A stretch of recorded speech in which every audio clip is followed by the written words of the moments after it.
So as Johan said, my name's Jan Carpenter. I wish I was a bit taller actually at this moment.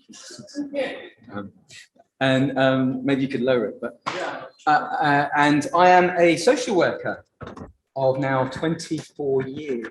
Gosh. Post-qualified. I haven't been social working that whole time because I managed to escape a need to escape for concern for my welfare, my health and well-being. But I returned because I really wanted to, because I think social work is really meaningful and it's good work and the values are great and you don't get that many places elsewhere. And so it feels like my professional home. So that's why I'm still working in it and will continue to do so. I am an advanced level social worker and actually soon to be a team manager in a complex team, adults complex team. I would prefer it to be called a well-being team rather than complex. Sort of invites too much complexity if you ask me, but anyway, we're not talking about rebranding today.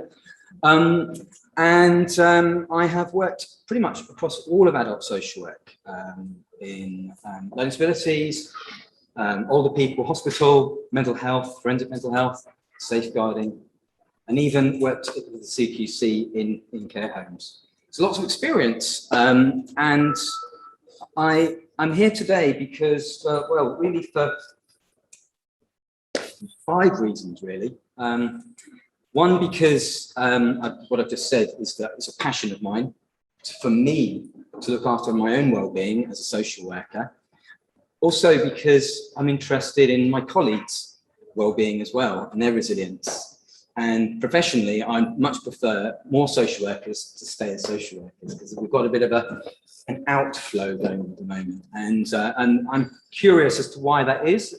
It could be just because social workers decide that they don't want to do it anymore, which is fine. Or is it because stress just gets a bit too much? I think it's maybe a combination of both. I'm interested in bringing that sort of stress management, resilience side of things and having a different kind of conversation. That's what we've been used to, which for me, until this time, I felt was quite a vanilla conversation, kind of not really working for me. So hence I brought these different tools. When I escaped social work, I was coaching. So I'm a coach, I'm a certified coach. And also when I returned to social work, after doing counselling and coaching and NLP and trying to get to the bottom of why I felt the way I felt, which, by the way, was somewhat to do with childhood trauma and the interrelation with social work and the stress of it, I came back with a commitment to find something else. And that commitment ended up with havening techniques. So that's what we're talking about today. Mind your resilience, improve your response to stress through havening techniques. And along the way, my commitment, that's not what I want to do. So my commitment to that is to become a certified havening techniques practitioner and also a trainer, which means I train people to become certified practitioners. I supervise them until they become certified. And this is outside of doing social work. I started a company called Turn Over a New Leaf. Leaf meaning let go, empower, act and flourish. We're going to be talking a little bit about that, but not too much. So the learning outcomes of today are how to tap into your emotional resilience and improve your personal and professional performance.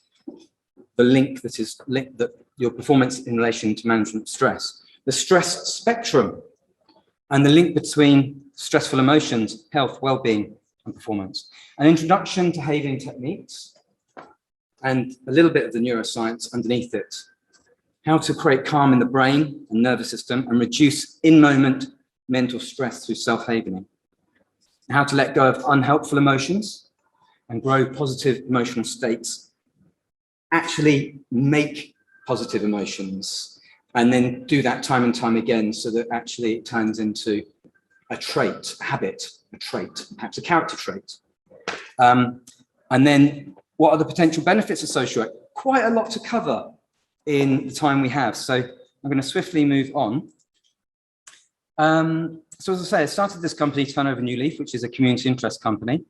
And for me, when I started social work in 1998, for the first 10 years, I didn't really do anything to do with resilience. In my university course, I don't remember resilience even being talked about. I know it was a long time ago, and maybe it wasn't talked about, or maybe I just ignored it, I don't know. But I do remember having a traumatic experience as a social worker. I joined, one of my placements was a children and families placement, and I had what's called vicarious stress, which you may be familiar with that term, where I found myself trying to solve a children's problem through my personal problems. And I found myself doing lots of mind maps and really getting involved with it. And it actually was quite stressful and upsetting. And it made me decide to not do children and family social work. So it was a defining moment. I became an adult social worker. That's fine. But that sort of stuck with me. And so what I realized while I was kind of quite positive disposition and quite quickly became a senior social worker, emotionally, socially, my relationship was challenged. Emotionally, I was up and down. Had physical health problems that were developing, psoriasis, and a number of autoimmune type conditions, including psoriasis, arthritis, which is very painful. I felt like I was aging before my time. And, you know, I even had financial issues, and all this was related to my own personal trauma. And it felt challenging. And I probably blamed social work. I thought, this is actually social work's problem. I need to get out. And that's why I got out. But so well-being is about these things that you see on the screen here. And performance, which coaching is involved with, is interested in, is about how we perform in our well-being, or how we perform at work or in our career professionally. And so it's almost about how well we do in our well-being. So there's different standards of how well we do. So I'm interested in that. And what I learned was that it's about actually thinking about well-being across the whole domains of the well-being list there, and trying to work on each one of them. Ultimately, well-being is about being healthy, happy, and comfortable, right? And we talk about social work well-being in social work. In adult social work, for example, it's integrated into the Care Act. Is it integrated into children's? It's certainly starting to be. And so it's what we are teaching our clients to do, and it's also what we should be doing for ourselves. But even though I started to focus on these areas, there was still something that in my mind, my weakest moments of stress, because I wasn't managing it very well, I had emotional issues which just kept on coming up. And I thought, there is another way, there's something that I'm missing. And so that other way was havening, which I'll talk to you about in a minute. But in the well-being topic, I'm seeing health, as obviously health being a well-being factor, as the absence of disease. Well-being is about actually how we interact with our external world, our internal to external. And if we focus on improving that, then it has a positive impact, can have a positive impact on our health. So there's an interrelationship between the two, and there's research on that. If we improve our health, it can have a positive impact on well-being. If we improve our well-being, it can have a positive impact on health. So what is flourish, and why am I interested in that? Because I think that we as social workers need to be talking about flourishing more. Flourishing is a positive psychological concept, and there are 5 areas that it's talking about. Positive emotions, more positive emotions. How do we generate more positive emotions? Positive relationships, meaning, engagement, and achievement. These are all the main 5 areas that are well researched that contribute to our well-being. And also I've added in vitality because that's about health and well-being, focusing on these areas here. So in this session, we're going to be talking about the emotional part. How do we generate more positive emotions? And how do we tap into our best selves, which we have here, more so? So that comes on to havening, and havening being about touch is one of the first things, nurturing touch of hands, face, and arms. I'll explain to you in a minute why. But actually, touch is something that human beings have been doing since the beginning of time. Even now, you're looking at these screens and I can see smiles because actually, you know, we use touch to console people on our shoulders. We use hugs to connect with people face to face. And we use hands to have a moment of reflection where we center ourselves on the discussion.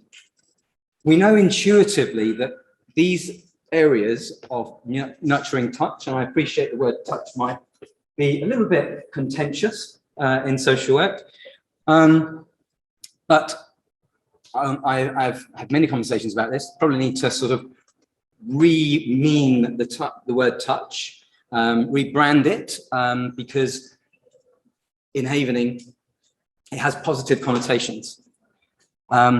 So there was some research in 2011 for these three areas, hands, shoulders, and face, that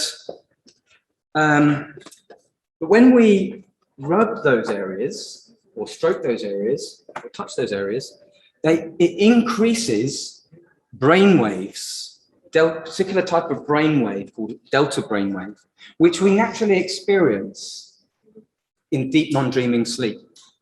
And it has feel-good neurochemicals that go with it, because in the brain is an electrochemical organ, and delta brain waves helps to generate feel-good chemicals like serotonin, which I'm sure many of us are, if not all of us, are familiar with, which is famously known as a kind of the happy hormone or neurochemical. And GABA is a neuroinhibitor, which means it stops the flow of stress chemicals going around the mind and the body. So when we do this, it helps to make us feel better. And hands, the research found that 5 times more delta waves and feel-good neurochemicals are being generated when we rub our hands. When we do our face, 55 to 90 times more, and arms up to 38 times more. So that was Harper Toole's research. And so what is havening? So, okay, we've got that thing at the top there, which is, what do we do with that? We can move it if it's blocking. We can move the yeah. Yeah. There we go.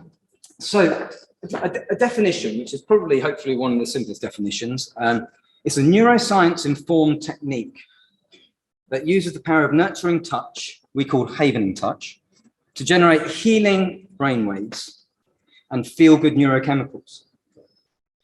When we combine these with sensory input, like, for example, distraction.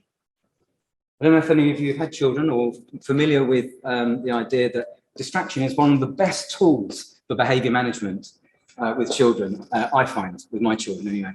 And so it is something which we're using as a therapeutic technique, and positive affirmation. So when we do this, this, and this, and we use distraction, positive affirmation, it results in an internal change. We find that the result is a delinking of unhelpful emotions from memories. That may seem rather odd and amazing at the same time, but this is what's happening. And I'm going to show you how and illustrate the benefits of it soon. So the impact of that is to reduce the internal stress, to let go of trauma, to actually end the traumatic loops in the mind and the body, and to build resilience. And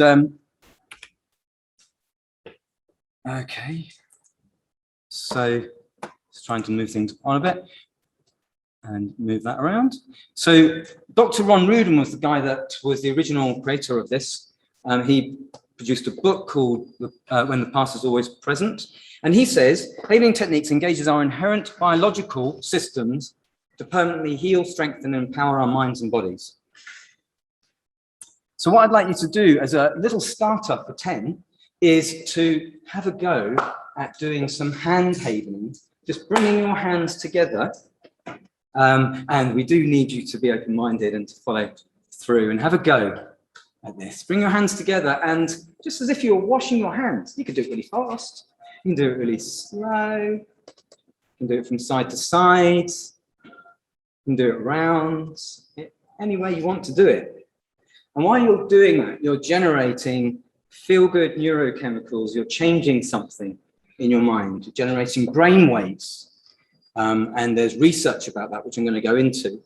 And what we can do is we can just ask the question, ask yourself, what is the desired outcome from today's session? What is my desired outcome from this workshop? And maybe the whole session, the whole conference today, while you're thinking about that, rubbing your hands.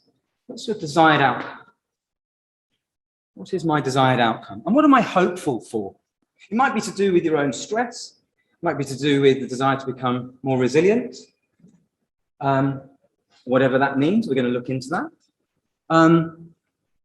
Might be to become more resourceful, more confident, to succeed from this university course that you're doing and to become a great social worker, something like that. Whatever you're hopeful for. We're setting an intention there while we're generating feel-good neurochemicals. And we're being distracted while thinking about that intention. So we're going to move on to the evidence base for havening.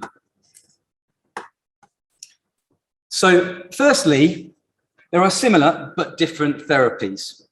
And one is tapping or emotional freedom technique. Anybody know that? Put your hand up if you know tapping. Yeah, there's a few here. Basically, it's tapping on the meridian points on the hands. And Dr. Ron Rudin was very curious about this, and he couldn't understand why it worked. I mean, I know that there's a Chinese link to that as well, the meridian points and that. But he was curious as to neuroscience-wise, how does it really work? And he found that actually havening was a better technique than tapping. I'm not going to challenge that. Lots of people love tapping. It's a different technique. You could say it's similar to massage, you know, massaging ourselves or massaging others. There are some areas in the body we can't massage, might have some pain in the back, very difficult to massage ourselves. And maybe it doesn't feel as good. But this is a combination, I guess, of massage and maybe meditation, because we're using distraction a bit like meditation is. But it's still not the same. And then there's EMDR, which has been around since 1986, I think. I don't know if, put your hand up if you've heard of EMDR. Yeah, a handful of people. So this has been endorsed by the NHS. It's used for trauma recovery, and it uses similar approach with tapping of the arms, bilateral, and eyes going right to left, and it's quite a procedural based model. So there's a lot of efficacy from it, a lot of effectiveness. However, it's quite difficult for people to implement themselves. And so havening deals with that. It helps people, it gives people a simple tool that they can use themselves. There's now lots of testimonies around the world. Thousands of people have enjoyed it, but it is young. It's a young technique, and we are ploughing forward to getting research based, and there are 3 universities that have done some research now. Firstly, the neuroscience, the technique was formed in neuroscience research by Dr. Rudin. Then King's College London, they did a piece of work with helping professionals, like psychologists, who are experiencing subjective occupational issues, had to take time off for sick, that sort of thing. After one session, it was found that 2 months later, they were still feeling much better. So one session of one-to-one havening. Cardiff University have also done a piece of research more recently, and this is thankfully a larger piece of research with type D personality styles, which is a psychological term for people. 30% of the population are seemingly pessimistic, downward looking. They've got increased propensity for mood disorders, depression, and also physical health problems, mental health related problems. And there were more than, I think 125 people, about 60 of them were had havening, but the other lot didn't. And it was found that there was physical and mental health benefits. Their mood improved, their blood pressure improved, their heart improved. And so, again, 2 months later, they were still evidence of their continued improvement. And then Nottingham-Trent University, which is the most recent piece of research, has found that self-havening and one-to-one havening reduces stress, it soothes stress. And they've also got a PhD, someone doing a PhD in relation to athletic performance around havening. So now going to go on to, so these are the books. When the Past is Always Present. Dr. Robin Youngson, he's a New Zealand doctor, previously an anaesthetist, and he's now doing havening. That's what he does with great success. And Harry Pickens is a psychotherapist. He's also delivered a book as well, and there are other books. So the multiple applications of havening. So on the one hand, it is a treatment technique. It's a therapeutic technique. One-to-one havening is delivered by certified havening practitioners to treat trauma, emotional, mental health, and physical health issues, because we found that trauma leads to those three things. I personally, and professionally, I should say, have worked with social workers, people that I supervise, who have had experience, that have had stress-related experiences, trauma-related experiences. So, for example, somebody who was having problems post-COVID coming into the office, anxiety on the trains. I dealt with that. After one session, she no longer had anxiety coming in on the trains. I've worked with people who had sleep issues, literally not getting much sleep at all. After 2 sessions, the sleep issues have resolved and they're feeling a lot better. I've also worked with people who, maybe. Sorry, yeah. The saying that the slides stop moving, so maybe we need to do this now. Hopefully, they will continue moving. Okay.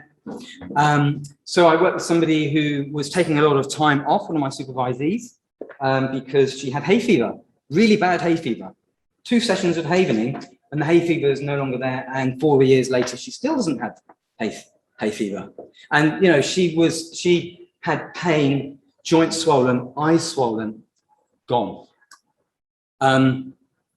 So you know, I think that why I like this is because it helps improve the quality of life of the person. You know, social work's not easy.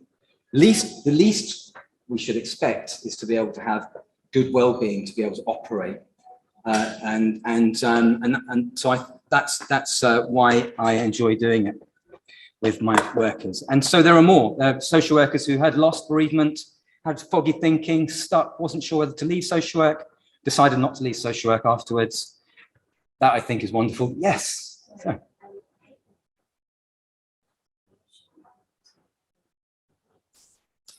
Yes, so I'm going to explain how it helps emotionally.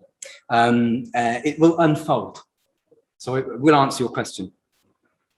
I mean, ultimately what we're doing is connecting with a place where trauma memory is stored in the amygdala, in a place called the amygdala in the limbic system. And by doing this, we're helping to get our bodies into a place of what's a safe haven. It's called havening for a reason. Safe biologically, neurobiologically. So firstly, that's the first point. It's like we feel safe, therefore in a position to change something in the system. And then what we do is we use distraction, and I'm going to do that with you, which feels, when we ask the person to remember an emotion that's distressing, we then stop them remembering that and fill it with a nice distraction. And that nice distraction cannot be in the memory, in the working memory, at the same time as the distressing emotion. So while we're doing havening and we're working on that distraction, there is a neurological change that's happening, which I'm going to tell you about. And then there's self-havening, which is more about prevention and resilience. And I'm going to do some self-havening with you today. That can be used for one-to-ones. And actually what's interesting is any treatment we do, we leave people with the facility to do self-havening. They have a tool in the palm of their hands. It's really easy to carry on their own journey of healing. And then it's also about performance, self-havening for performance and positive stress. So changing from negative stress to positive stress, focusing on a performance outcome, using our imagination to increase the likelihood of that performance outcome happening. So it's a lot about using our imagination. And for example, I've used it with people with hoarding, with clients with hoarding, and imagining a hoarding-free environment increases the likelihood of them being motivated to do something about that. And I worked with another social worker who had a phobia of working with a particular individual. It was a parent, son of an elderly lady, and he was there was a kind of quite a racist sort of undertone to him, which she tried to address, but become anxious about that. So we dealt with that anxiety, and she was able to continue to work with that individual, but also assert what was an appropriate way to communicate. So it helps with improving performance in the team. So performance, from a coaching perspective, is potential minus interference equals performance. So what potential is our sum total of our strengths minus inner interference, let's just say stress and trauma. If we reduce that, then we increase our likelihood of performing better personally, work, professionally, career. And I've certainly seen that myself. But thinking about personal resilience, what is personal resilience? There's somewhat contention about the word resilience. I don't know if people are familiar with that. Anybody got a view about what the word resilience? Is there contention? Yeah? I feel contention. You feel contention to the word? Yeah, and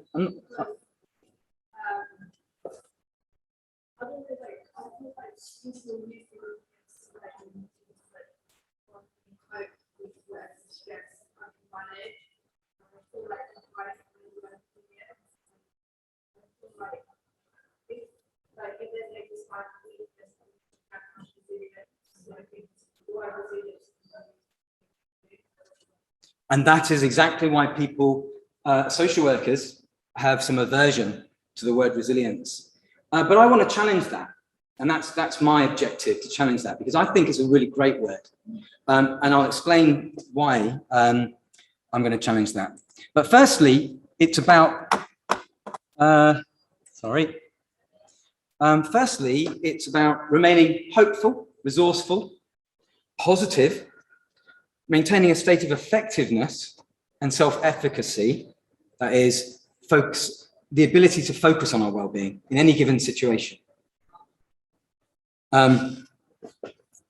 Some people think it's about this: the greatest glory in living lies not in never falling, but in rising every time we fall. So it's just human. We're human, aren't we? We're going to fall at some point, yeah? And Nelson Mandela says, well, actually, yeah, allow us to fall, yeah, and come back up again. And arguably, resilience is how quickly we can come back up again, spring back up again, yeah? And you know, obviously, as manager, work with people who go sick and can go sick for quite some time. And that's not necessarily good for them, their sense of meaning and productivity, and it's not good for the business, the organization either. So it's not saying we can't fall, it's just, let's just be human and compassionate about it. But another, that's about recovery, resilience from the recovery model. Another version of resilience is being in the moment, staying steady on the ground, withstanding the events at the time, staying steady with your feet on the ground. You don't bend over. You may wiggle just a little bit, wobble, bit of a wobble, but by and large, you're standing your ground. Yes. Yeah. Yeah, that's a lovely thought. And we use a tree analogy in Havening. I used a daffodil,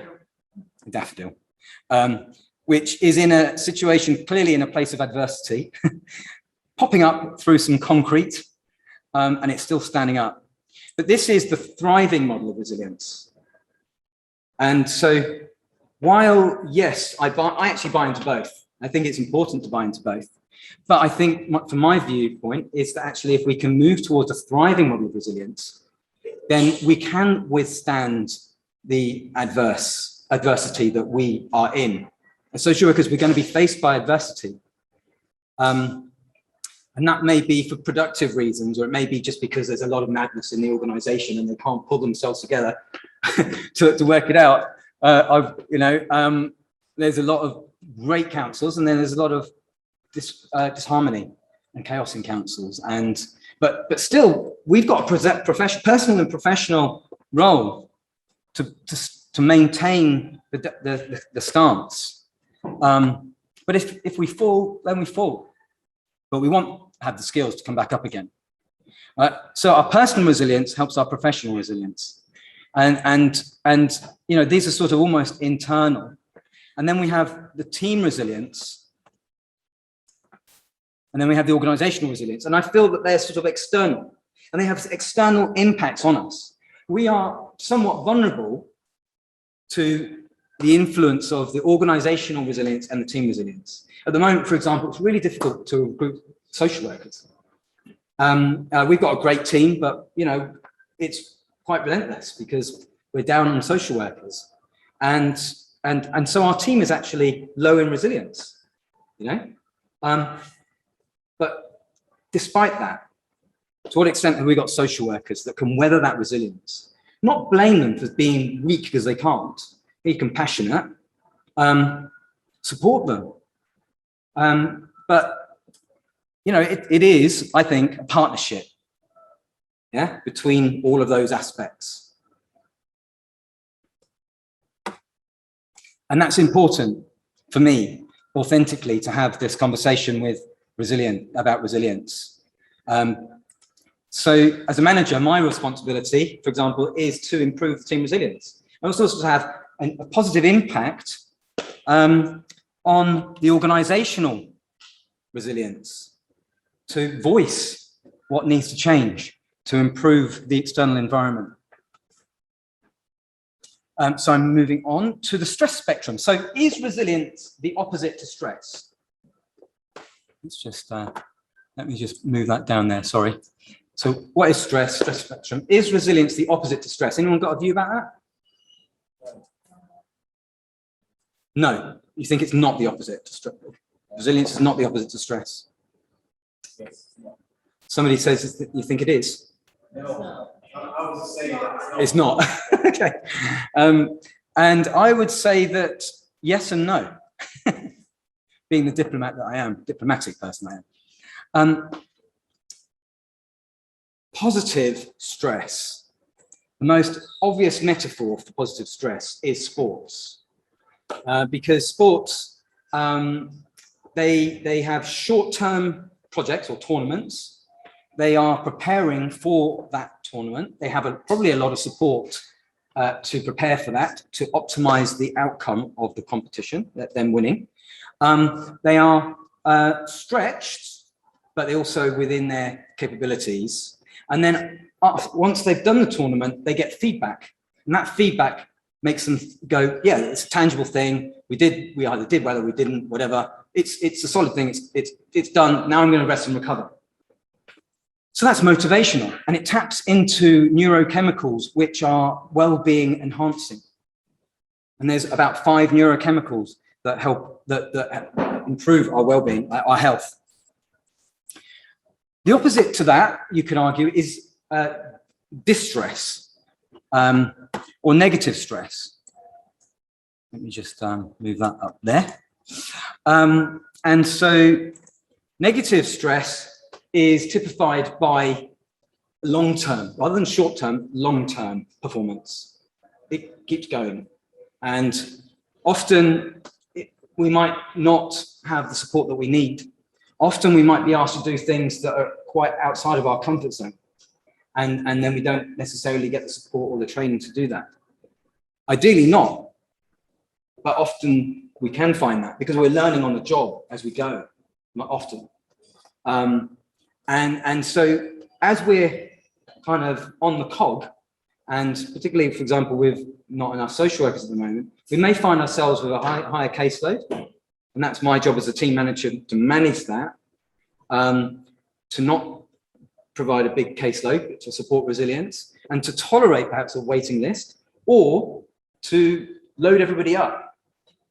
But the risk of loading everybody up is that they are chasing their tail, and the self-care goes down. And as the self-care goes down, then the risk is that it continues on, and negative stress becomes chronic negative stress. And so the stress cycle, the negative stress cycle, is, we have a stressful day. We don't eat so well because we're just jamming stuff in. We sleep not particularly well because we're processing the stress of the day that day and not eating very well, and we skip exercise. And so there you see is a regular cycle that I see in social workers. And probably, due to COVID, maybe even more so, because we weren't moving as much. And now we're mostly working from home. So we need to deal with that. So there's some well-being goals to set in relation to that. But then we have traumatic stress, personal distress, incidents, events that we've had personally in our life that may or may not have been resolved. Hopefully, you have resolved them and it doesn't impact on your life, your relationships. But if not resolved, or you think it's resolved and not fully resolved, we can then find ourselves in a social work situation where unexpectedly it has a negative impact on our emotions. And that's called vicarious stress. It's almost like third-party trauma. And so the result, if we add all of this up together, can be a spiral towards burnout. So we need to address all of those things. And it's like going down the rabbit hole if we're not careful. I'm sorry, this sounds a really kind of challenging picture. I'm overviewing the problem and trying to do a balance of positive stress as well. So hopefully you'll feel that it's balanced. There could be a direct route from negative stress to burnout if we just have too much of it. So what are we trying to do with stress? Well, ideally, the stress response is a response which leads to adaptation, that we can stop, we can observe, we can process the stress, whatever, and however we do that, and then we adapt. I'm having to move this thing around, I'm very sorry. So some stress can be energizing and toning the system. Body systems adjust well to stresses without overtaxing resources. There's enough energy in the system to keep us going. But a stress reaction is where there's just too much of it, and it feels like an elephant starts coming on our back. Allostosis is the idea that there's toxins in the cells of the body, and it builds up from stress chemicals, and we end up coming out of adaptation, losing our sense of balance in adaptation, and we start to break down. So we've got to deal with that before it turns into that. In Havening, we talk about what's called encoded traumatic moments. And encoded trauma has four conditions. And condition one is event. Oh, I'm letting in Oliver Smith. Condition one is an event. There needs to be an event, threatening event, that is emotion producing. And that could be in the first person, second person, or third person. Be vicarious trauma, for example. We could watch it on TV. It could be something we heard from somebody. It could be our own personal stress. But there needs to be an emotional response. Then there's a sense of losing something that's meaningful to us. It could be a loved one. It could be, I felt safe, but I don't feel safe now. It could be, I've lost my job. I've lost my sense of status and reputation. Or if things go the way they are, I might lose my job. And I might be found out if things go the way they're going, because like I'm really stressed right now and I can't control my thoughts. And I'm thinking about the problem, the negative outcomes, because that's what stress does. It hardwires you to survival, thinking about what could go wrong to safeguard the problem. And so we need to address that loop, because actually often that thought process in the mind is not necessarily true. It's just a thought process. And so if we break that and we change that loop and not have so many stress chemicals, we're more likely to be resourceful looking and solution focused. There needs to be, at the time, a landscape. This is called vulnerable electrochemical landscape. Negative stress is that, poor self-care, or in my case, also childhood trauma, and lots of people's, of course. And the objective is to have a resilient landscape. So how do we do that? And a resilient electrochemical landscape. And finally, there's the fourth thing, inescapability, a sense of feeling trapped. And like, you know, when you wake up in the middle of the night, like I have done, your heart is pounding and your stomach is churning because you feel that something's not been done or something should have been done, or you wish something else had happened or whatever. True or not, you've been dreaming about it, you wake up and you can feel that. And it can feel a sense of, well, not being able to influence the outcome at that moment in time. It can be stress relating. And so all of this, these four areas come together in the amygdala. And they create an alarm system. If they all come together at one point in time, they create an alarm system, a survival alarm system. Receptors on neurons in the amygdala.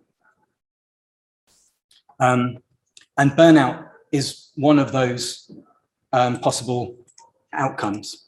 So burnout is basically not dissimilar to depression. And we can see three main areas: signs of physical emotional exhaustion, signs of cynicism and detachment, signs of ineffectiveness and lack of accomplishment. And so on physical and emotional exhaustion, fatigue, insomnia, forgetfulness, loss of appetite, anxiety, not all of these, but some of these you could find yourself experiencing. Anger and depression, and signs of cynicism and detachment, loss of enjoyment, pessimism, isolation, detachment. I don't know if any of these ring true to you and you recognize any of these. Feelings of apathy or hopelessness, increased irritability, less productivity and procrastination, putting things off. And actually, we do see that in some people, social workers, where they're just so full and just not moving things on. And spending a lot of time seemingly reflecting. So procrastination. So we need to find ways to prevent that burnout. Isn't that what we all want to do? Prevent burnout? Yeah, absolutely. Professionally, I want that for you as colleagues, as potential social work students, social work colleagues, and also for the profession. But when there is this stress that's going on, what's happening in the body, in the mind, we get this stress happening in the amygdala. The four conditions perhaps are being met. Burnout is the conditions might be met, and you might be, you know, cracking on and doing social work, but not realizing you've got burnout, and it represents some degree of trauma. You're vulnerable potentially. Well, what happens is fight, flight, freeze, and that connects to different parts of the body to prepare for danger, to prepare to run away from danger, or to fight it. Of course, we don't fight stress. Often it's difficult to run away from it, so it's a bodily process, and we sit on it, and it creates skews in thinking potentially, autonomic things like the blood racing, and then somatization, which is we may experience pain in the back or the shoulders, and emotional. These are the outflows of fight, flight, freeze.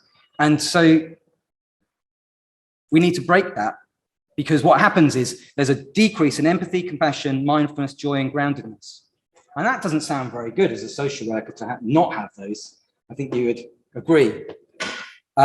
So what a lot of meditation, mindfulness, all these kind of well-being related things are teaching is that we need to access the rest, recovery, and recuperation, the parasympathetic nervous system. So what you're seeing here is the autonomic nervous system. One side is the sympathetic nervous system, fight, flight, freeze. The other side is the parasympathetic.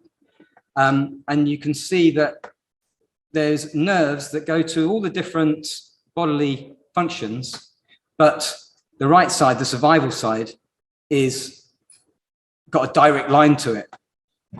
So we do need to make some intentional strategies to help the body bring rest and recuperation to these organs. Otherwise, they just get overused. That's why we see heart problems, stomach problems, and stress. So if we access this parasympathetic more, then we're helping to see more empathy, compassion, mindfulness, joy, and groundedness. And again, potential minus interference equals performance, increased well-being. So Basma has something to say about this, and that is, to build resilience, we need to acknowledge and understand our emotions more. We need to enhance your emotional capacity. We need to have more positive regard for through self-affirmation, and make time and space for self-healing. We effectively need to let go of emotions that are going round, and emotions are made in the moment.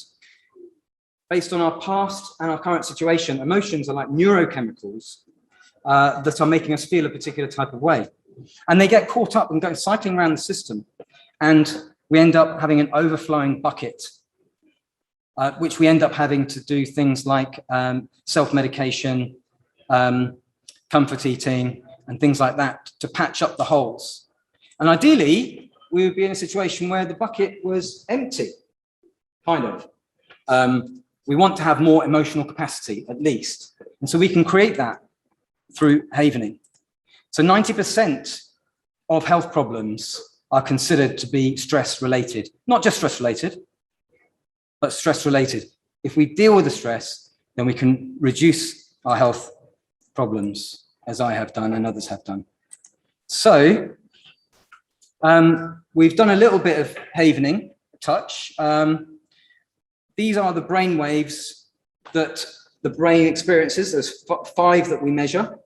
That is delta brainwave, which is the slowest, and that generates feel-good neurochemicals, like when we're in deep non-dreaming sleep. Oxytocin, which is a love drug or hormone. Serotonin, the happy hormone. GABA, stops stress cycling around the system. We want more of that, don't we? Particularly if we're not sleeping very well, and we're not getting that at night. Theta and alpha, that sort of meditation generates those type of states. Beta is normal waking consciousness. These are electrochemical waves that we experience. Normal waking consciousness is beta, adult consciousness beta. But if we're in high beta, which is the state of stress, then we're going to see more cortisol, adrenaline, and dopamine. And it generates that naturally in the system. So, moving on, We need to generate more positive. We need to create an internal environment that is, yes.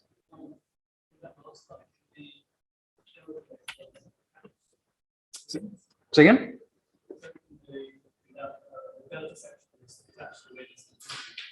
Yes. So the detached awareness, healing and sleep. So thank you for noticing that. So when we're doing havening, we're getting to a point where we're getting to a calm state. We are somewhat detached from the emotions, which allows us to let go, to help those emotions come up. And then we spot them, so we know what they are as well. We see them, we experience them, we have awareness of them, which we may not have been aware of them before. So they filter up. So that's what we're trying to engage, or we are engaging with havening. Thank you for that question. So, quick question about genetics and epigenetics. Anybody aware of epigenetics? Okay, some people. Yeah, great. So the idea is that on one hand, genetics are fixed and we come with them, we're born with them, and we're going to get certain health issues and we're going to behave in a certain way, we're going to have certain personal characteristics, and that's that. But the reality is, new science of epigenetics says that's not the case. Our genes can express themselves differently depending on the environment in which we're in. And we have an internal environment and external environment.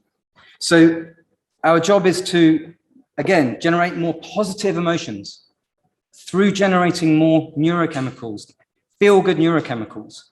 Therefore, the more cycling of that around the system, we are creating an environment where our genes can express themselves more optimally, perhaps less leaning towards illness model and more leaning towards well-being, optimizing the genes for better outcomes. So we're tapping into those emotions. It's like we're growing those emotions. We have them naturally. We tap into them and we generate more of them. And by doing so, we create more and more of them at the time. So what is event havening? Coming back to your question about how you do this. So one-to-one havening, I'm mindful of the time. What is the time? 3:05. We started how late? 20 more minutes. We started 20 minutes late. Yeah. So we'll have 20 more minutes on top. Yeah, great. So in that case, I think I'm on time, which is good. So coming back to what I talked about earlier, we have the treatment orientation, we have the resilience self-havening, we have the treatment one-to-one havening, and then we have the performance. Just a little bit of conversation about what happens with one-to-one havening, and we call it event havening. So let's just say that the lady who came to me who had hay fever no longer does. A social worker, experienced social worker, she found that, well, we just the idea, hey, let's just have a go at doing havening, see if it works. I mean, hypothesis is good, it may not, it may do, so we go. So we did it, and what we found was that it generated a link to a traumatic incident in her childhood relating to conflict where she came from. And so we took her back to that time, and there were some emotions that came up which were distressing. That's called firing up the amygdala. So when we fire up, when we ask somebody to do that, we're actually bringing those emotions into the working memory. The amygdala then goes on high alert because it relates to survival mechanism, and it's saying, right, this is danger. Whether we have alerted it in that moment or not, there's still the alarm system relating to that in the background that's going on. It's just that in that moment we've raised the alert. And then what we do is we stop them from thinking about that event.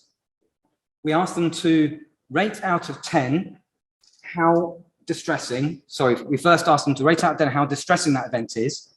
And, you know, if it's 10, as it was for her, or it could be 8, or it could be 6. Ideally over 6 in this scenario, because then it's emotion producing. And then after that, we then get them not to think about it. We change it completely and we start them to doing havening, touch, nurturing touch. And that generates those delta waves, which are linked to deep non-dreaming sleep. And then we get them to, we distract them. We use various techniques to distract. Anything from counting backwards to walking along the beach, finding some stones on the beach and looking at them, to looking at things, imagining things in the sky, to counting, mathematics, to something that they really love to do, like cooking, or whatever it is that they're a particular interest that they can absorb themselves in, immerse themselves in that activity, drenching their imagination in that, so that completely their working memory cannot think about the distressing memory. And then, as we go along, we do rounds of that, maybe a 7 to 10 minute window. We then ask again, let's rate how much it is out of 10. And often it's coming down. Gone from 10, they're no longer tearful when they think about it. Think about it, really think about that distressing thing that you were really upset about. May not be able to contact with that emotion, but may still be, you know, somewhat high, in which case we carry on. We carry on doing, we do rounds of that. We also may do something called transpirational havening. This is called event havening, transpirational havening, where we ask them to come up with emotions that are just coming up, like anger, distress, or betrayal, or whatever else comes up. And that's called transpirational havening. We're not going to go into that, but that's part of the process as well. It's keeping it simple. And then we get them to rate out of 10 again.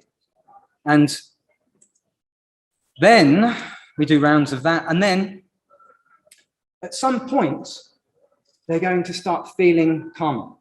Safe, they feel safe through the whole process, because havening is about bringing them to a safe biological place. But they get to a point where the negative emotions are fizzling out. There are no more. And then that gives rise to positive emotions. Yes.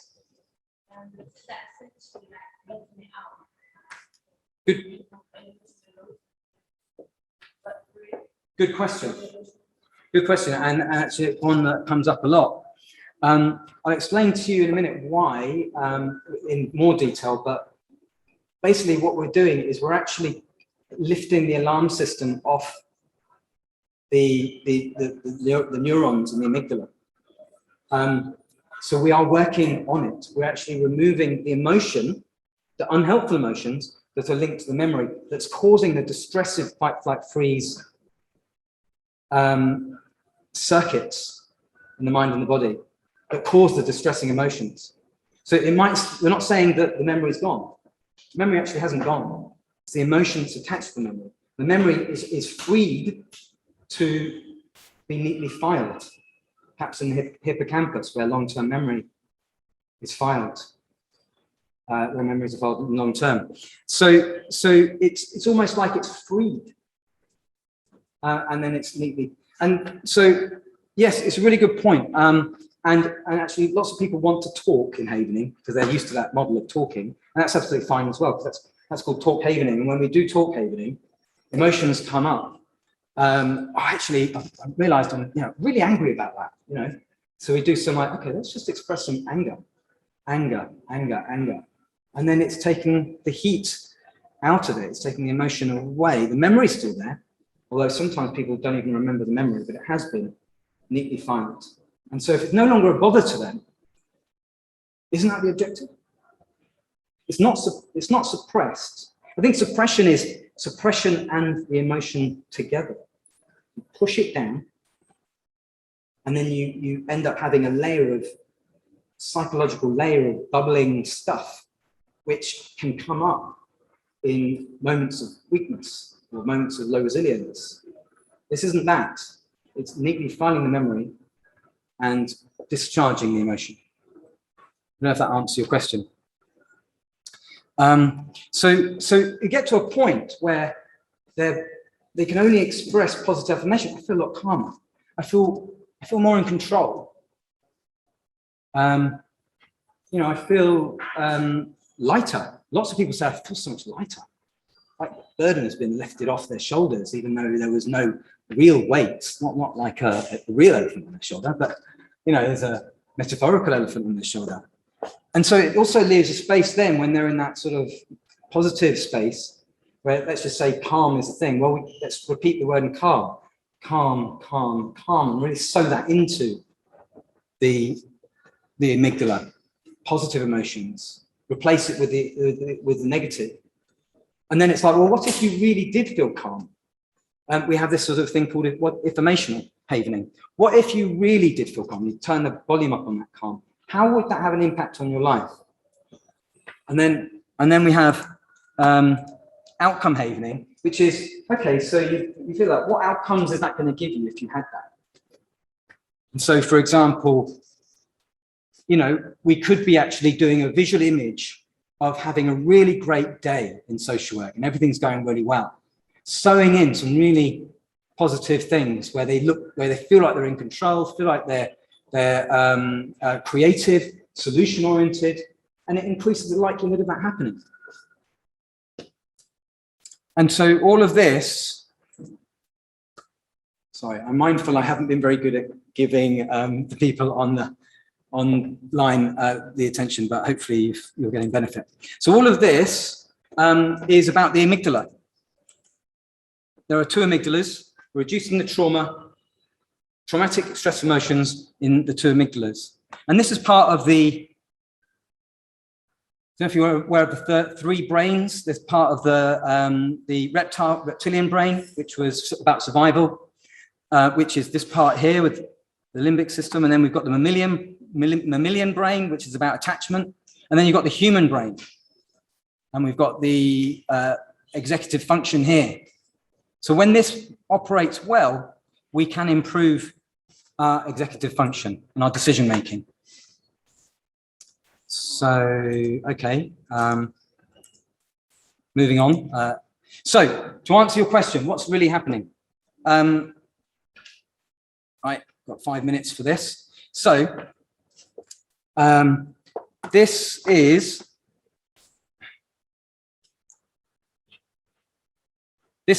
a neuron.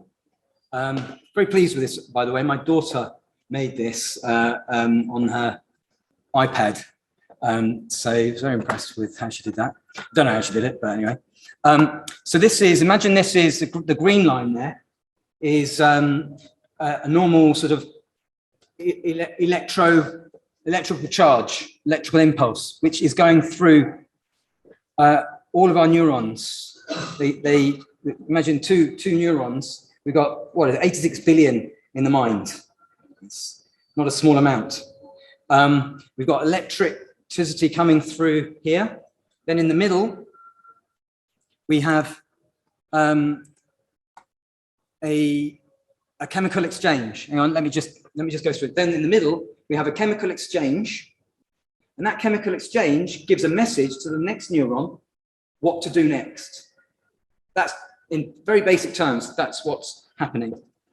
When someone is being traumatized, and the 4 conditions for trauma, encoded trauma, not just any trauma, an encoded trauma, is event, meaning, landscape, inescapability. Hopefully you remember those, we discussed them earlier.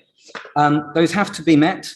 And then what happens is the normal electrical currents impulse is changed to gamma waves. So it goes from beta to gamma waves. High level, intense, much higher intensity than beta brainwaves, 100 hertz. And that gives a different message to the type of chemicals that are going over what's called the synaptic gap. So the stress chemicals are adrenaline, cortisol, dopamine, glutamate. And then there's a message to the receiving neuron to set up these alarm systems. These are called AMPA receptors. We're getting, this is neuroscience. I'm not a neuroscientist, but I'm interested, and Havening is well informed by neuroscience.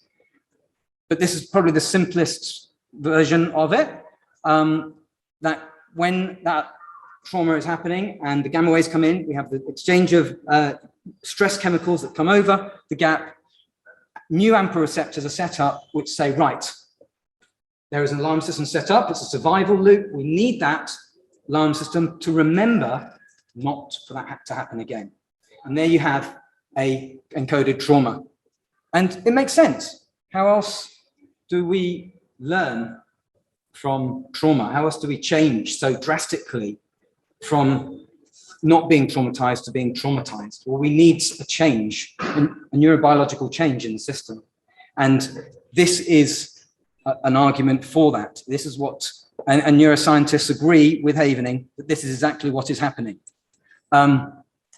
So when that alarm system is set up, they're called glutamate receptors, and they are, like, metaphorically speaking, super glued to the surface of the receiving neuron. And that increases the stress, leads to stress responses, survival mechanisms, fight, flight, freeze, and the cognitive, autonomic, emotional loops that I mentioned earlier. And so that is, in very brief, how an encoded trauma is set up. So we need to deal with this. We need to reverse this. This actually is called potentiation. These AMPA receptors have been potentiated on the surface of the receiving neuron. And they are actually there permanently. That's what they're meant to be there permanently. But actually, we found a way to not make them permanent anymore. So that happens in the amygdala. And this is a representation of, obviously, a brain with the limbic system. This is the limbic system, and this is the amygdala in the middle. And when a brain has no trauma in it, if that's ever a thing, then there's a green light for thinking to happen. We have something happens which triggers the senses, comes through the brainstem, comes to the executive function, and we think clearly. There's no trauma, there's no stress. We're at our best. If there is 30% trauma, encoded trauma in the amygdala, then the thinking brain is less engaged, but still present at 70%. If, perhaps more so in our clients, but I'm not saying it doesn't happen with our social workers, if we are 100%, if the amygdala is 100% on high alert through so much trauma, then we're going to have the amygdala taking over the limbic system, taking over the brain. That's where we get foggy thinking. That's where we get survival mechanisms where we're not really thinking about our behavior. It just comes out. Anger just happens. Depression just automatically happens, or any survival responses automatically happen. So this is the amygdala on high alert. And it's taken over, and this is not the ideal preferred situation to be in. So what we want instead, and can I just say that before I move on, we can have multiple encoded traumas.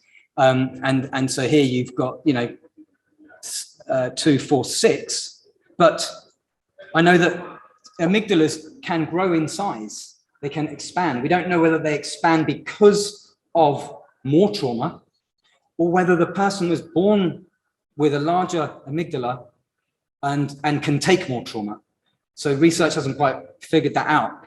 But, the more encoded traumas there are there, the more complexity, of course, and probably what we're dealing with many of our clients.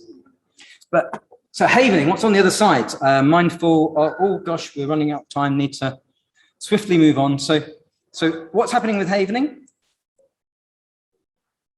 We're generating a delta wave. So we've got a beta wave right now. Well, actually, it should be, yeah, no, it is beta wave. And we're going to do some havening touch. And so that's now generating some lovely delta wave electric impulses. The result of that is to give there's different exchanges of chemicals coming over the synaptic gap. And those we talked about it earlier, oxytocin, the love hormone, serotonin, the happy hormone, GABA, send the stress away. We're going to stop this stress chemical coming through. That's it. Had enough. We're doing that when we're doing havening touch.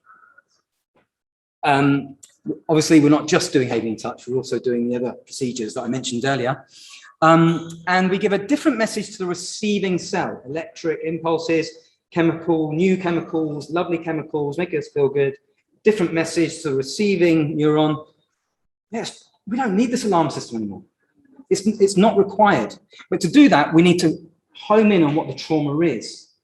And knowing about encoded traumas, Emily, event, meaning, landscape, inescapability, we do some exploration about that, home in on where the emotion producing is in the amygdala, and then we can target those AMPA receptors. And what we can do is we can give a message to send them in. So you're no longer required. Because why, when I experienced trauma as a child, and the outflow from that is survival, unhelpful survival emotions, which are meant to help me, actually they're just setting me up to fail. Why do I need them anymore? I don't actually need them. They're just not needed for me. I'd much prefer to be happier and healthier. So let's de-escalate. Let's give a message to the neurons to de-escalate the AMPA receptors. The alarm system is no longer required.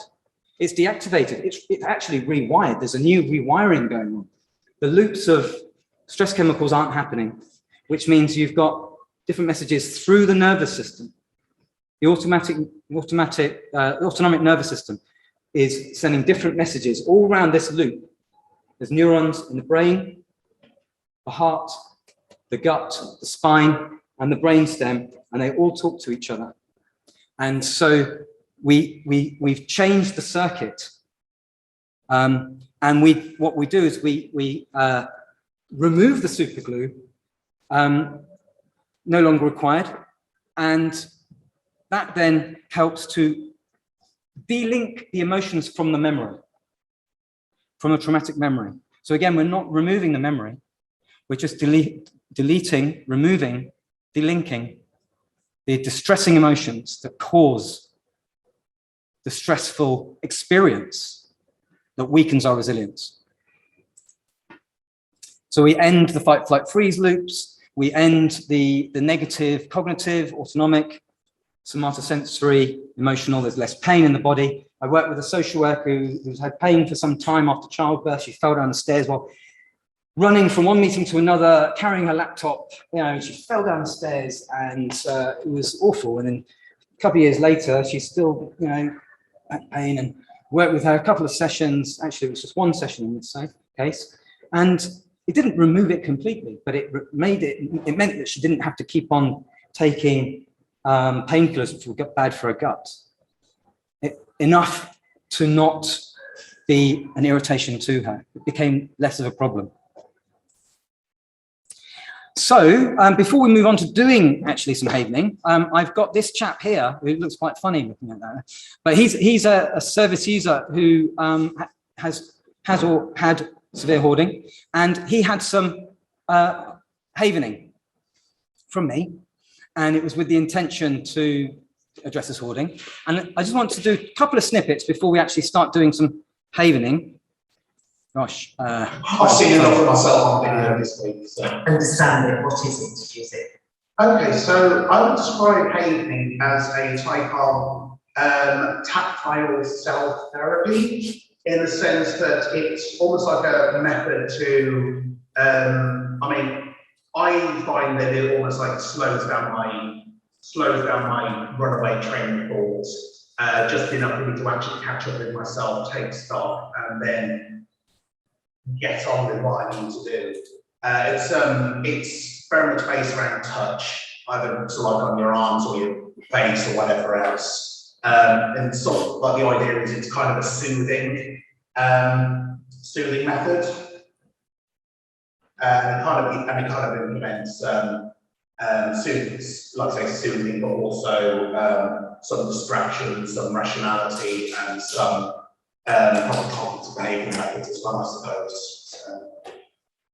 Was you, I think it was you, wasn't it, when we had the sort of demonstration in the support group, you said that it lowered your blood pressure.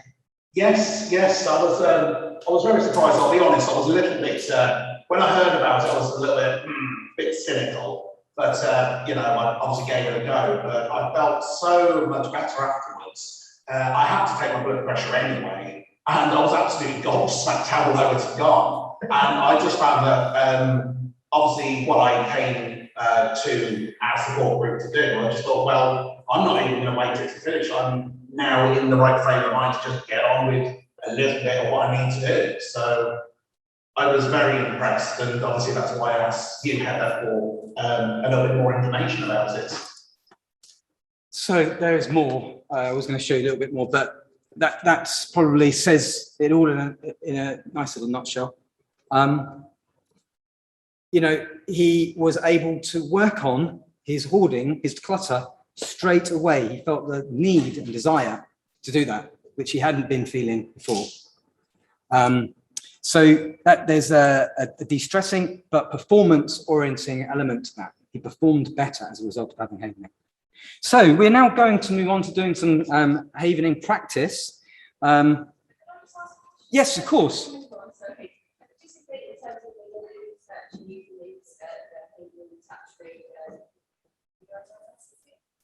Yeah, I know that there are some people doing it. There hasn't actually been any research about that. As said, we're quite new. Well, it's 20 years in the making, basically, so far. So lots of excitement about it. But I do know that people who have been working with people with autism, young people with autism, and children with their families to help bring calm and therefore to help reduce the fluctuations in their outward display of behavior. So I think that's really encouraging. Yeah, you could probably Google it and may even find something about that if you'd like to.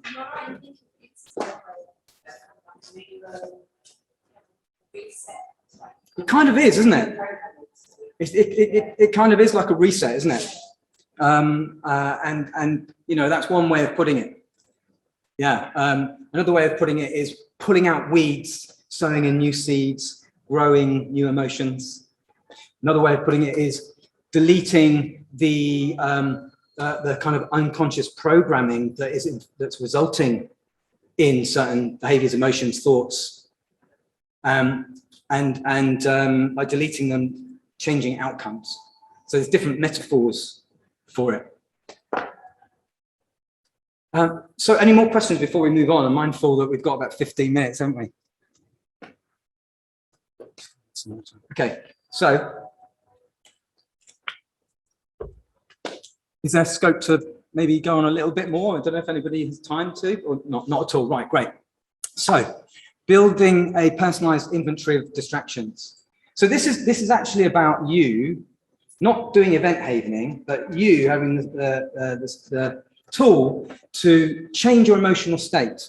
So here I said at the top here, self-havening, tapping into states of emotional resilience. So an emotional state, getting into a better emotional state. So what we do is we check in with the feeling of distress and disturbance. We rate the experience on an emotional scale of 0 to 10. We begin applying self-havening, and then we do the distractions. And those distractions and then we do the distractions, and then the objective is to get to 0 out of 10. So those distractions are things like this. 4 categories.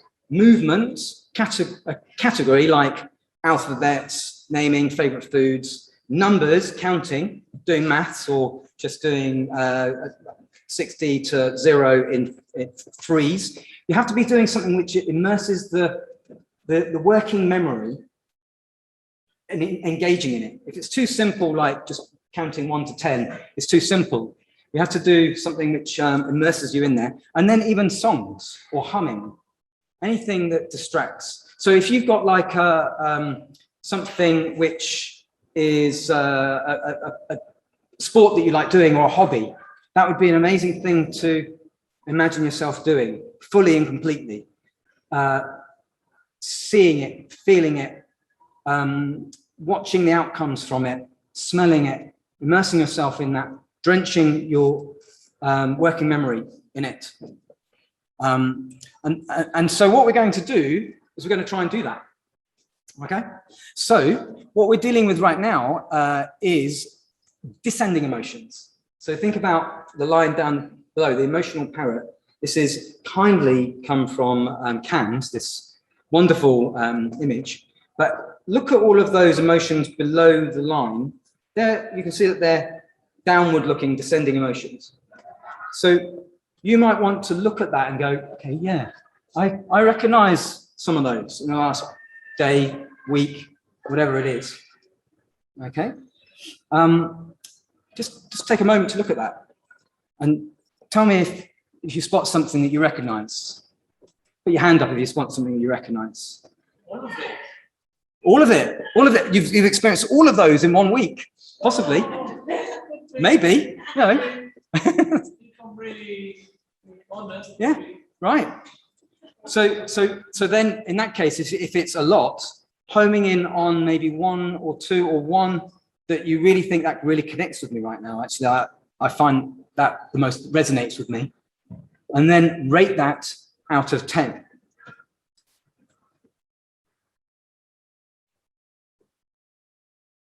Okay. Everybody ready to move on? Have you got something? Has anybody not got something? Okay, we're ready to move on. Great. So next, while doing havening, you can do it with your eyes open in this kind of scenario, or closed, it's up to you, but I would say open. No, we've gone too far. Sorry, come back to here. While havening, we're going to do some of these distractions. I'm going to make it up as I go along. So maybe don't look at that for now, because I'm actually doing something slightly different. Stick with your emotion, rate it out of 10. Now start havening. Start with your hands and then move to your arms. And now we're moving on from not thinking about that at all. We're actually going to use the anagram bright side, like the bright side of life, you know. I always look on the bright side of life. I don't know if anybody knows that song, but anyway, I'm sticking with just bright side. So we're going to go with just what these letters represent: places, names, countries that you know of. So let's think about first letter B. Think of a place, city, country that starts with B. Give you 3 seconds. Keep havening, please. We've got to keep that momentum going. Someone got one for B? Sorry? Birmingham. Barbados. Yeah, that's much more better. All right, moving on to R. Think in your mind. 3 seconds. Who's got R? Who's got an R? Romania. Romania. Wonderful. Moving on to I. Keep the momentum going with havening. Over to face havening, if you're willing to do that. India, did somebody say? Yeah, great. Moving on to G. Ghana, wonderful place, awesome. Moving on then to H. Hungary. Hungary, fantastic. And moving on to T. Thailand, love Thailand. See, this holiday is starting to form in my mind now. Thailand, and moving on to S. Sicily, Switzerland, fantastic. Moving on to I again, a different I. Indonesia? Indonesia? No? Did you... Iran, fantastic. Moving on to D. Denmark, fantastic. And finally moving on to E. England, finishing on England. What a great place, somewhat. We won't go into that. But anyway, moving on to now what we've done there is we've just immersed ourselves in a simple distraction. I want you to rate out of 10 that emotion now and see whether you think that it may have come down slightly. It may have done, it may not have done. Okay, so moving on to now a different distraction, and we're going to start havening again. Do make sure that you've connected with that result, please. This is now, I want you to close your eyes in this case, and I want you to continue havening. Imagine you're standing at the top of some steps that are going down. Hopefully you guys haven't got an anxiety around walking down steps. Anybody got an anxiety about walking down steps? Good. So you're now going to be walking down these steps down to the beach below. And there's 20 steps. We're going to count from 20 down to 0 in twos. With your eyes closed, I'd like you to count down from 20 in twos. 20. 16, 14, 12, 10, 8, 6, 4, 2, 0. Wonderful, thank you. And now you're standing with your eyes closed, standing at the beach. Maybe you've got your shoes off in the sand, maybe not. You're on stones, who knows? It's up to you, it's your imagination. And you're looking up to the horizon in front of you. There's the waves going in and out. As you breathe in, the waves come in. As you breathe out, the waves go out. Keep on havening. Breathe in. Breathe out. And it's very calm, looking into the horizon, looking at the sky. You actually notice that there are some clouds coming in from the right, sort of quite stormy, gloomy clouds. Keep havening, please. And we've got to keep the internal condition of brainwaves, delta brainwaves going. And those gloomy clouds and rain perhaps represent something to you. Is it something to do with your words, your emotion that you had? Keep havening. Maybe it is. But on the left side of your horizon is beautiful blue sky. And you can see that there's a rainbow with sort of between the blue sky and the clouds and the rain. And so with a rainbow, we're just going to explore the rainbow for a minute. Each of those colors represents something to you. Keep havening, please. Keep the momentum going. Arm havening. And that's it. Keep the delta waves flowing. Feel good chemicals flowing. Beautiful. And so what does that red in the rainbow mean to you? It could be a place you've been. It could be an emotion. It could be something positive, a relationship, whatever it is, it means something to you. It could be something you smell, it could be a thought process, an emotion. And moving on to orange. And what does orange represent to you? Keep the havening going. What does orange represent to you? An emotion, an experience, a holiday, thought, positive thought, anything positive, nothing else, just all positive. Whatever orange means to you. I'm hoping that something does. Is it a smell? Is it a vibe? Whatever it is to you, an image. And then we're on to yellow. What does yellow mean to you? Could mean sunshine, and that could mean holidays, or it could mean something else. Whatever it means to you, filling your mind with a distraction. You're on the beach, remember? Maybe it's about beach holidays and and feeling the warmth on your face, maybe. And then we've got green, whatever green means to you. Nature, perhaps. Observing trees flowing in the wind. So anything to drench your mind. Keep the havening going. Then we've got blue. What does blue mean to you? Anything positive, experience that relates to blue. Perhaps it's cool and calm energy. Keep the havening going. And then we have indigo. Whatever indigo means to you. And finally, you can open your eyes and you're back on the beach and you now just rest for a moment. And think about your score, your rating of the emotion that you have. To what extent has it had a positive impact on your rating? Anybody? You'd like to share in what way? You don't have to tell me the emotion, but just what's it rated? Rating was what? It doesn't affect you so much anymore. Thank you. So that is the objective. Always going to be difficult in a group environment to do this because it's not personal to you. But self-havening is a personal experience where we make it personally suitable to us. Does anybody else want to comment about the emotion? Yeah. It feels like you need to, it's a lot of effort in a way to be in that feeling. And there's sort of an element where you feel that it's slightly superficial, but I think that once you understand that basically you're trying to alter things that were sort of ingrained in you in such a deep level, that in order, when trauma occurs, then trauma is embedded into your body. And in order to change that, you need to really make a lot of effort that feels as if slightly artificial, but justifiable under the circumstances. Of course. So, Yeah. No, I can understand that completely. It's the first time you've done it, so it always will feel rather artificial.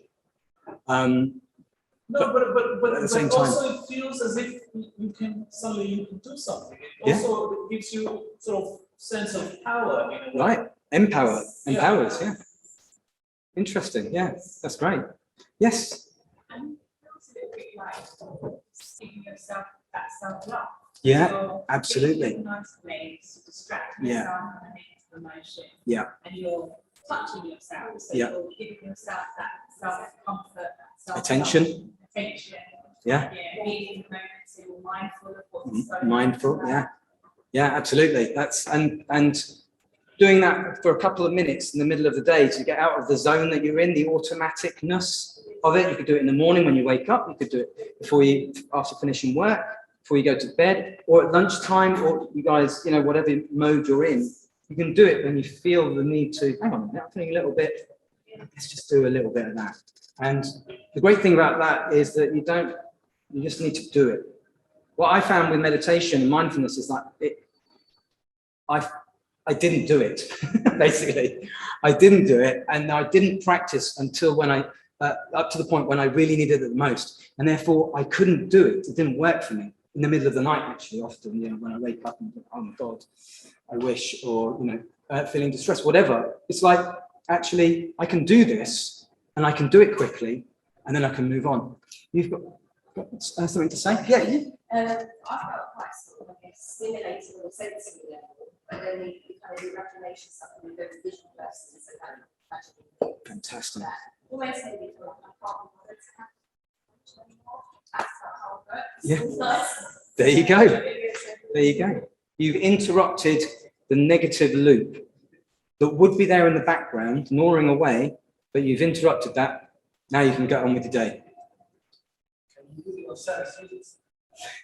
Yes, I mean, you can, and I have. However, interestingly, it's not something that's necessarily actively promoted in social work just yet, because certainly in adult services, social work is not a therapy-based approach. It's statutory. If you work in non-statutory, that would be different, of course. But I work in statutory. But in children's services, that may be different. I know that I work with a team manager in social services, and he's doing something else similar, and he's bringing that to families and children as their social workers. So we're starting to do that. So I think in time, yes. And I have used it, and what the response was that service user there was kindly offered his time for the video. But also another one I worked with the other day, again, these are about hoarding. It's like a bit of theme that I've got at the moment. And she just says, you know, when I do it, I just feel like my emotions stop running away with themselves, and I can stop and I can get on with what I wanted to do, you know. So, and it's sort of so integratable and easy to integrate. So anybody else before? Yep.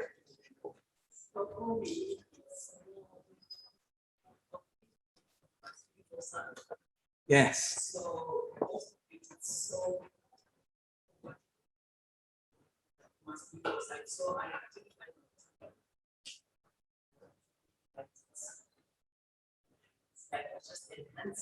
Absolutely. I think what I'm hearing is that there are some spiritual people that are interested in havening, and so what I'm hearing is that it almost helps to shift things that would reduce the receptivity to spiritual connection. You know, so if you've got trauma that's kind of weighing you down, and you know, you focus on that, get rid of that. It's like you're more optimistic. I know we didn't get to the ascending emotions part, unfortunately, because I had an activity to do with you for that. So I apologize that I spent too much time talking about the other stuff. Any other questions? Wondering if there's any questions for people that are online. On the chat. On the chat. Oh yeah, there's 20 that, but I'm sorry that I've been terrible. I've really found it. Okay, what have we got? We've got thank you, great, thanks. Slides are not moving. Okay, slides. Can't see the slides. Oh gosh. I'm sorry about that. I hope we'll fix that. I can't. Do you guys have any questions who are online at all? No, probably a lot of you have moved on. So, can you say something about, is this kind of something that you deliver to social workers? I do deliver it to social workers. I deliver it to social workers one-to-one. When something comes up that I just think there's just something off here, and I think, well, I offer it to them, and you know, sometimes they take it up, sometimes they don't. It's an informal agreement, usually maybe in lunchtime or something like that. But they're very, very positive about the outcome of, gosh, you know, I actually feel very different. It's usually one session or maybe two. Also in a group format recently, we sadly had someone pass away that was linked to our team. We did a reflective practice on it, and we used havening to kind of, while we're sort of talking about the emotions, and you know, sort of while we're just doing some havening while doing that, and has the effect of sort of letting the emotions go rather than cycling around. You know, so if there's like, you know, could I have done something different, or you know, stuff like that. And it's like, well, maybe you could, and then it helps with more clarity and more connection with each other. And then we did a visualization at the end, a bit like this one. So you can, I was just going to say that we can do kind of what ifing, which is what if I was feeling courage regarding a goal that's coming up, a desired outcome. Yes, question. Yes, it does have a long-term effect. Of course, it depends on how you do that. You know, with what we've done today, it's about emotional states, really. You know, to what extent will you not feel this emotional state again? Well, you may do, but maybe if you are fluctuating with it, what tends to happen with havening, if you do it over time, is the fluctuating get less and less and less. So down would emote that sending motion to ascending, get less and less. So I don't know if that makes sense to you. So we would do, what if I would bring courage to the situation that I've been involved in. Actually, I deserve to feel courage. I deserve to feel good about this. I deserve, and then I am feeling courageous. We use those in havening, and setting a tone, setting an energy, a mindset, tuning the amygdala into optimal thinking. And then gratitude havening, it's like actually taking yourself forward to a desired outcome that is completed. You did really well with somebody, or with a client, or something to do with your personal life. Okay, so you can say, well, what am I grateful for in relation to that? I'm grateful for people that help me. I'm grateful for my ability to reflect and do havening and bring my best self to myself. And then grateful, grateful, grateful. Do you use it in conjunction with your coaching? Or did you say- Yes, no, I do. It's very much actually, I sort of see it as a coaching tool. And so it's kind of like coaching comes first, and it's a tool that I bring in because it helps to deal with inner obstacles to achieving goals. And then finally, there are various techniques that I haven't talked about today, or I have talked about what if, outcome, focusing on outcomes, positive affirmations, being hopeful. In fact, I actually have talked about all of them, so that's great. I'm going to move on to what if you could turn the negative emotions, let them go, and keep on coming back to the positive, replacing that, and turn that into a trait. It becomes who you are. And that is what we're also doing.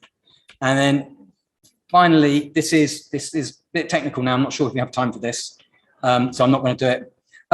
This sculpting a rock, I find this fascinating. The sea is able to sculpt a rock, but that rock previously looked like it couldn't change. Well, you know, if we have different flows and circuits, positive circuits going around the system, I believe it's a similar metaphor in the sense that we can change our own selves. We are physical as well, we're physical beings, aren't we? And more of that. But, you know, we can sculpt our circuits, our neurology. So I think I really like that. And finally, key takeaways. Thank you for still being here. I appreciate it. So let's just do that final kind of key takeaways. So positive stress is achieved by approaching every day like a new tournament in sports, ensuring a blend of rest and recovery. We need to move, we need to eat, we need to rest, we need to sleep well. But it's about doing that well. And havening helps to improve sleep. If you reduce stress, your sleep improves. We are more than just work. We need to schedule in to meet our various well-being needs. Think, let go, empower, act, and flourish. Personal resilience benefits professional resilience. We are vulnerable, though, to being influenced by our team and organizational factors. But if we do focus on our resilience and optimize our resilience in the ways that we've discussed today, it makes us less vulnerable to problems with teams and organization. Not that we should accept that. It's not acceptable to say, oh, I'm more resilient. The team's more personally resilient, therefore we don't need to do anything about structural problems. That's not, it's a partnership. Emotions are made in the moment, informed by past and present circumstances. This impacts on how we feel about and view ourselves and others in the moment, and how we anticipate the future. If we have a negative mindset, we might start thinking that we'll get negative outcomes and fear responses, fearful outcomes with our clients, with ourselves. With a positive outlook, we change our emotions. Emotions are made in the moment. We need to let go of the unhelpful emotions to increase the likelihood of having positive emotions in the moment. Two final ones. Havening helps us de-link or let go of unhelpful emotions linked to past memories. That's a repeat. Build a personalized inventory of distractions, personal distractions to you. Things that you love to do, you're more than work. You've got so much wonderfulness about you. Human beings, we're just amazing. And you are, you know, you've got strengths, leisure, relationship, achievements, lots of things that relate to things that you can engage your distractions in. So how will you use self-havening to empower your resilience, well-being, and personal performance? I'll leave that thought for you to think about, not to answer now. And we probably don't have any more time for key takeaways, but anyway, there you go.